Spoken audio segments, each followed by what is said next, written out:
सर्व मंगल मांगल्ये शिवे सर्वार्थ साधिके शरण्ये त्र्यंबके गौरी नारायणी नमोस्तुते। ओम श्री उमा महेश्वराय नमः। आप सभी को सावन मास के पहले मंगला गौरी व्रत की हार्दिक शुभकामनाएं। आज सावन मास का मंगलवार है और सावन मास के प्रत्येक मंगलवार को माँ मंगला गौरी का व्रत रखा जाता है। आज के दिन मंगला गौरी व्रत की कथा को सुनने से पति को लंबी आयु और संतान प्राप्ति होती है। इस व्रत को करने से माता पार्वती सदा सौभाग्यवती रहने का आशीर्वाद प्रदान करती है। तो आइए बड़ी ही श्रद्धा और भक्ति के साथ माँ मंगला गौरी की बड़ी ही दुर्लभ कथा को सुनिए। एक गांव में एक बुढ़िया माई रहती थी। बुढ़िया माई का एक बेटा था जिसका नाम भोला था। उसकी एक सुंदर पत्नी थी जिसका नाम रूपा था। भोला अपनी माँ का बहुत ख्याल रखता था। बहू बहुत सीधी सादी थी, लेकिन बुढ़िया माई दिन रात बहू से झगड़ा करती थी। एक दिन बुढ़िया माई ने घर आकर बताया, बहू सुन, मैं शिवजी के मंदिर से आ रही हूँ।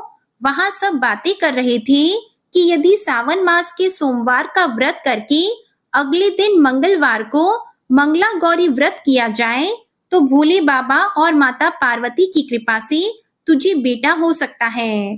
तब रूपा ने कहा, लेकिन माँ जी, मैं तो केवल सोमवार का व्रत करती हूँ।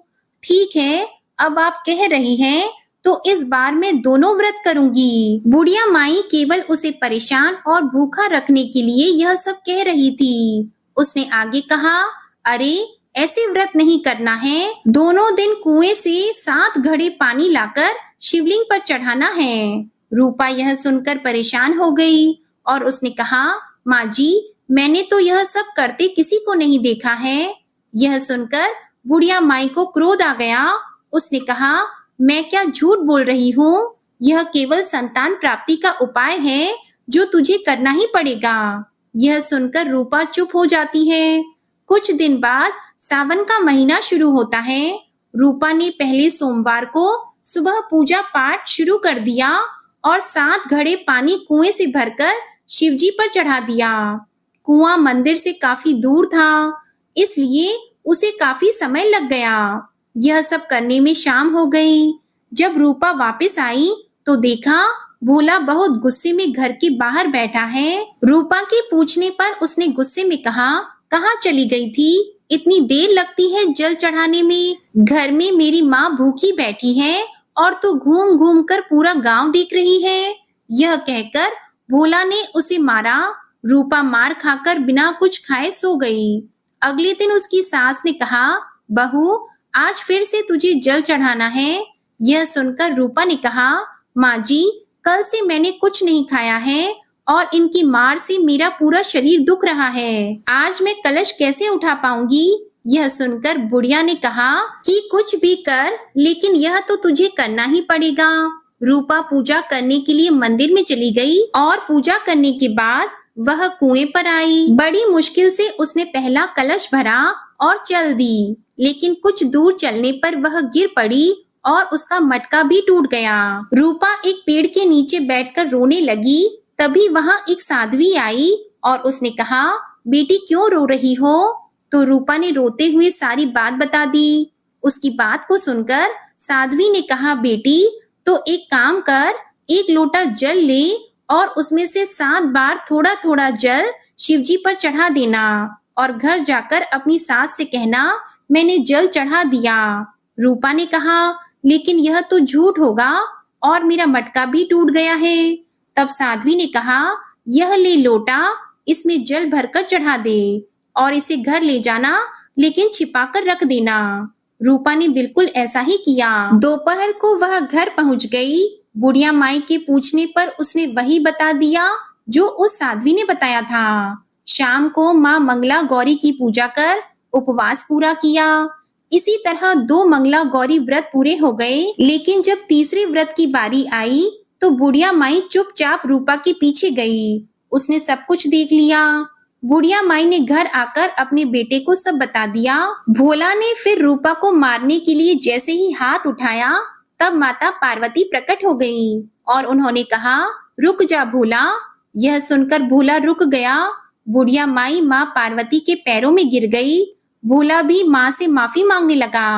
माँ पार्वती ने कहा, माफी मांगनी है तो इससे मांग जो तेरे और तेरी माँ के जुल्म सहकर भी पत्नी धर्म निभा रही है।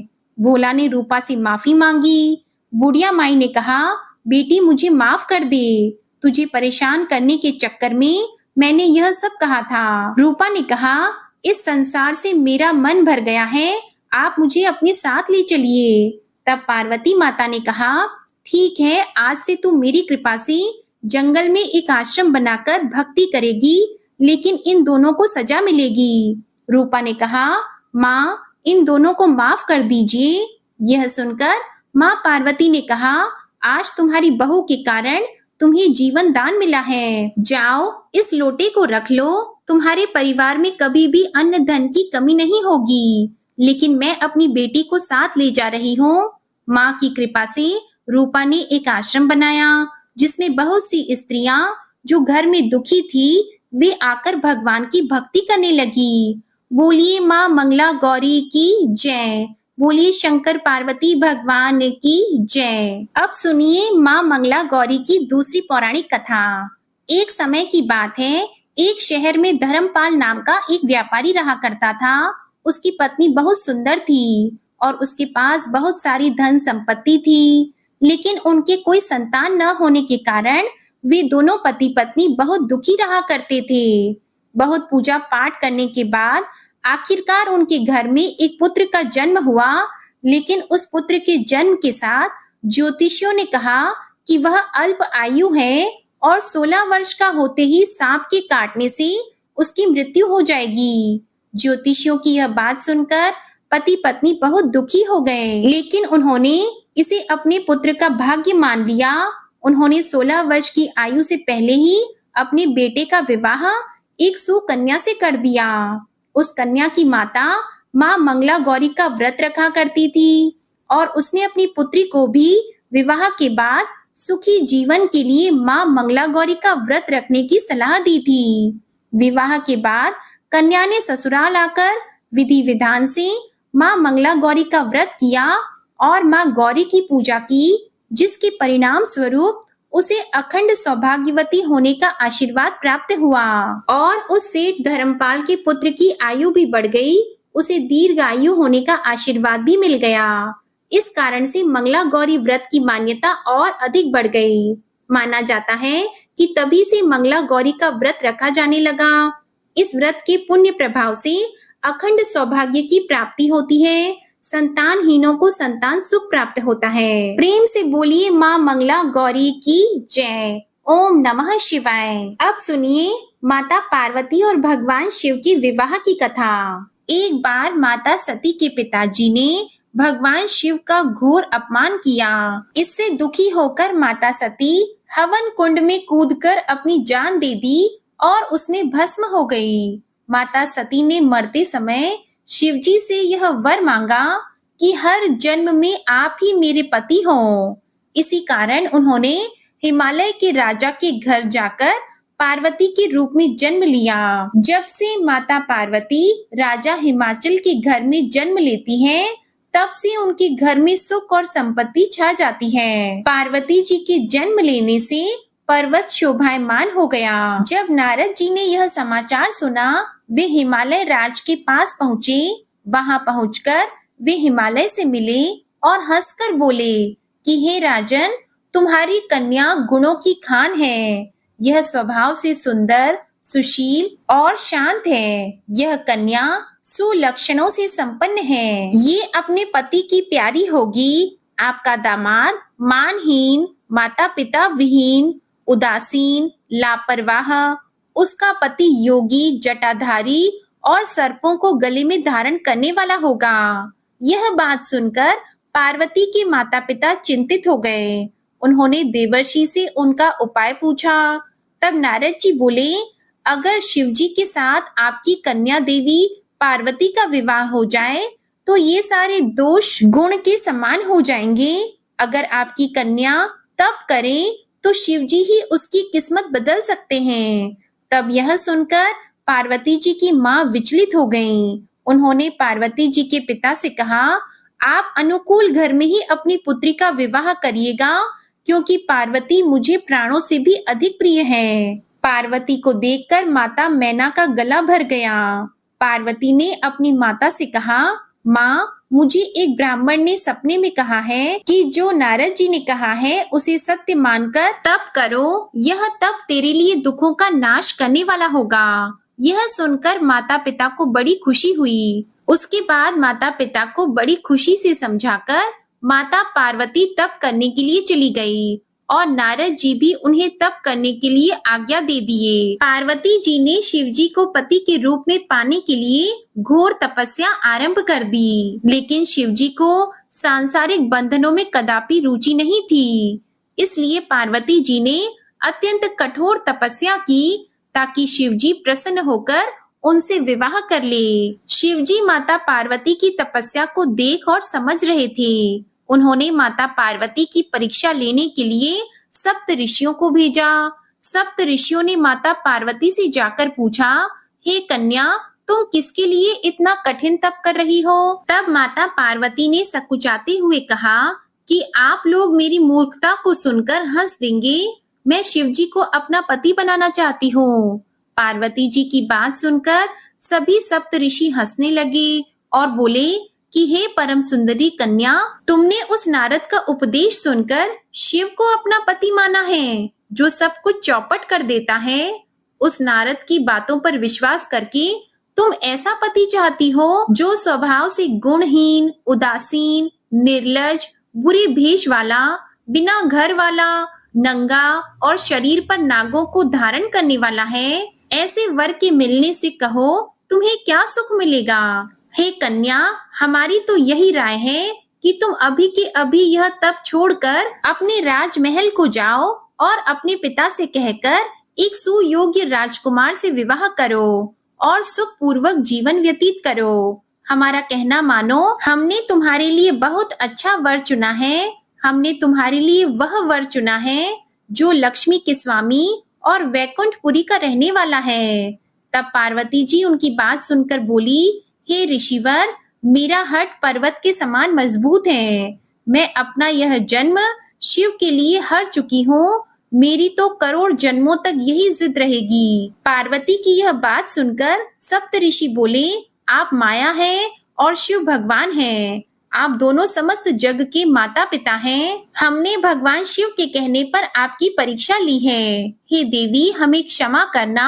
यह कहकर सप्त ऋषि माता पार्वती को प्रणाम करके वहां से चले गए। अब देखिए, वह सप्त ऋषि भगवान शिव के पास जाकर सारी व्यथा को सुनाते हैं।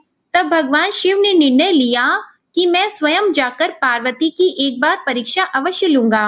अब क्या था, वर्षों तपस्या करने के बाद एक दिन पार्वती जी के पास एक ब्रह्मचारी आया। ब्रह्मचारी तपस्विनी पार्वती के अग्र स्वीकार करने से पूर्व बोल उठा, तुम्हारे जैसी हे परम सुंदरी, तुम्हारे जैसी कुमारी क्या तपस्या करने के योग्य है? मैंने दीर्घ काल तक तप किया है, चाहे तुम मेरा आधा या पूरा तप ले लो, किंतु तुम इतनी कठिन तपस्या मत करो।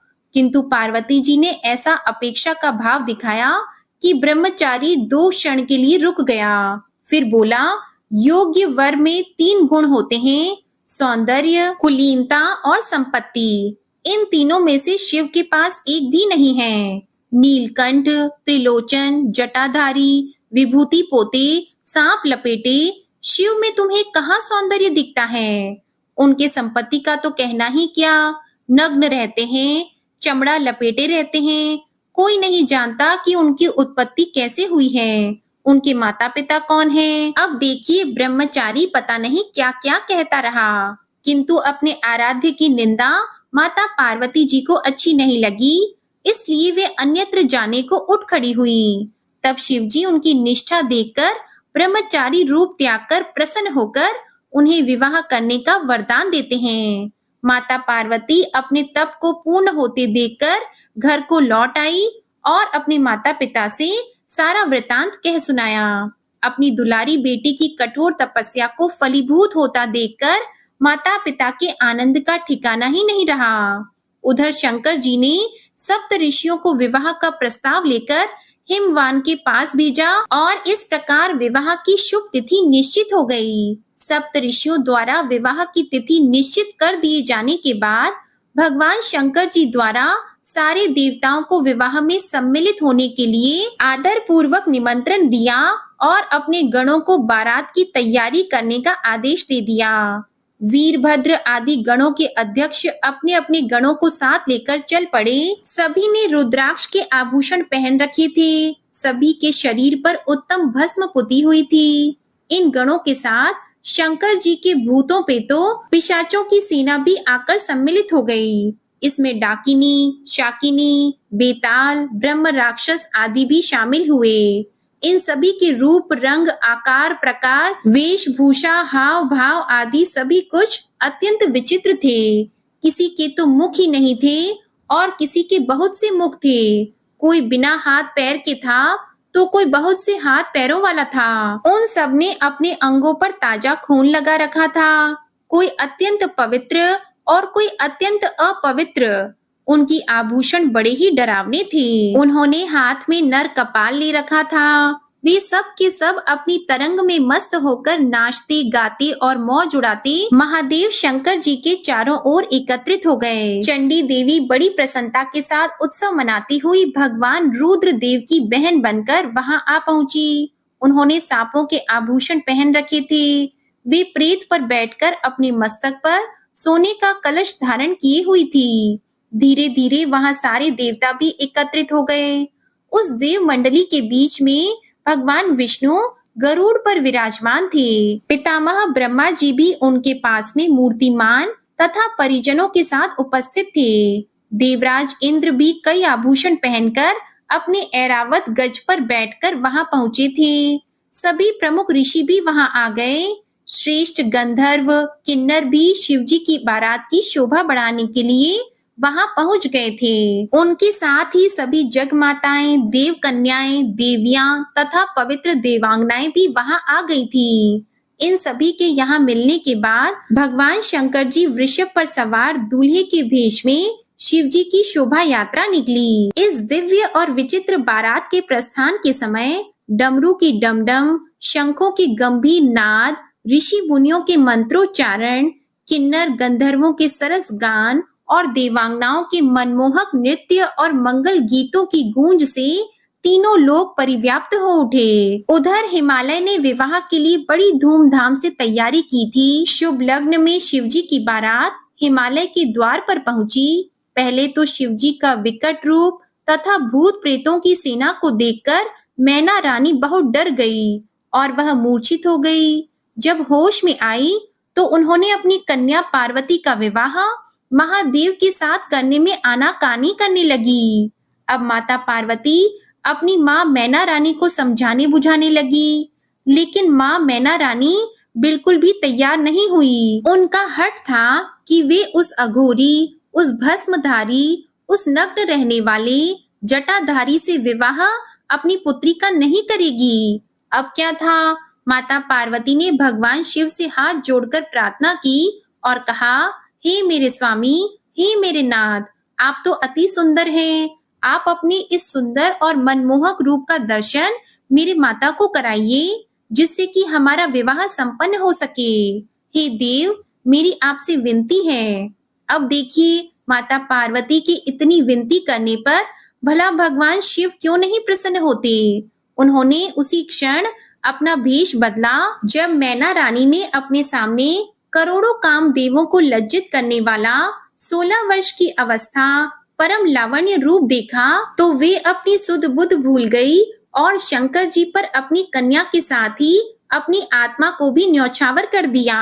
अब इस प्रकार जब विवाह का समय आया तो राजा हिमवान कुछ सकुचाने लगे। उनके मन में कुछ संशय था। इस संशय को देखते हुए भगवान विष्णु ने अपना रूप हिमवान में परिवर्तित कर दिया। यह दृश्य देखकर सभी देवगण अचंभित हो गए कि उनके पिता के होते हुए भी माता पार्वती का कन्यादान भगवान विष्णु क्यों कर रहे हैं। तब ब्रह्मा जी ने कहा, क्योंकि वे पार्वती के प्रिय भ्राता हैं और महाराज हिमवान भगवान विष्णु के ही अंश थे, अतः इसलिए विष्णु जी माता पार्वती का कन्यादान कर रहे हैं। यह सुनकर सभी देवगण आश्वस्त हो गए और इसी प्रकार से माता पार्वती का विवाह संपन्न कराया गया।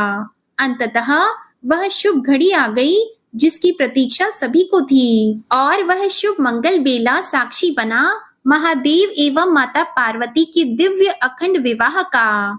किंतु सत्य तो यह भी था कि महाराज हिमवान ने शंका युक्त होकर देवी पार्वती का कन्यादान किया था, जिसके परिणाम स्वरूप उन्हें मोक्ष की प्राप्ति नहीं हुई और वे सदा के लिए धरा पर ही रह गए। और इधर भगवान शिव जी माता पार्वती अपनी अर्धांगिनी के साथ कैलाश पर्वत की तरफ प्रस्थान कर गए और तभी से वह अर्धनारीश्वर कहलाए।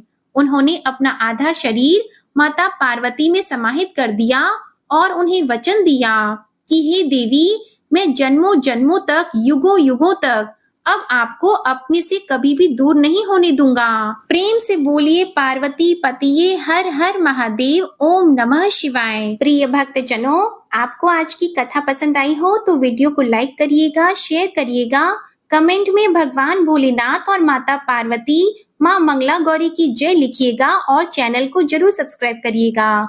ओम श्री उमा महेश्वराय नमः।